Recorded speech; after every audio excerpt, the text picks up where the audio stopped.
Ayun nga mga gar, naisipan natin magpabasket ulit kay Omar B. Omar Barbiscat dito sa Wicked Barbershop ni Boss Alex Benosa na matatagpuan sa 89th Street, Villamor, Barangay 183, Pasay City. Yan lang yan, kung gusto nyo magpagupit dyan ng basket kay Omar bilang kayo lumapit. Maraming ginugupitan ng mga sikat na rapper yan tulad ng mga kasama ni YB. Yan, si kapitbahay namin yun eh. Mga pala si Omar B. Yan, dito nyo, pinipade nyo yung gilid nyo, pinipade. Kaliwat kanan pinipade niya. 4 nga pala yung baba ko yan, tapos faded yung gilid basket. Yan nga mga Gino. Yan o, onti-onti lang, tuloy-tuloy lang. Pinupun nyo yung gilid nyo. Okay, let's go.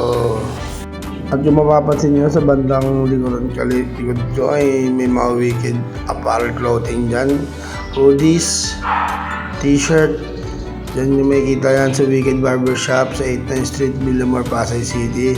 Magtungo lang kayo dito at magpagupit kayo. Tinan nyo naman, nililinis pa yung faded nyo. Ang lupit mo talaga, Boss Omar. Talagang malinis nyo mga. Ito, napapangiwi pa ako dyan o. Yun o, daan-daan na. Ayun o, Devil Rep yan, men. Nilinis yan, bumukha na yan. Yung masamang mukha na yun, magiging gwapo, kapangiti po. Oh. Yan mo naman. Papaitan pa natin yan. Kupit pala dyan ay 150. Pag magpapahit ka, plus 50. Sana makakuha ng discount kay Boss Alex Benosa sa muling pagbabalik ni Mokyo ang Kalabis. Ayun ang pinakita natin kailay natin o. Ayun o, talagang malinis talaga gumawa si Boss Omar. Maraming ginugupitan na sikat na dito yung mga tropa ni YB dito. Ayun o, alam mo naman, linis na linis yan, men.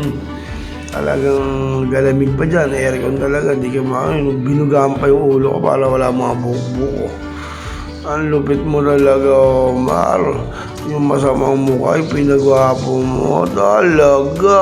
Brrrr. You know, inahitan ba yung rili ni Bokyo?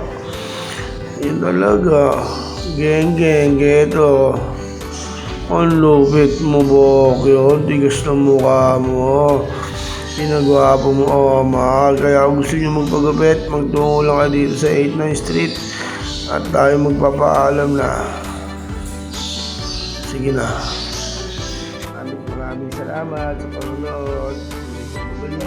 Babush, paalam, salamat.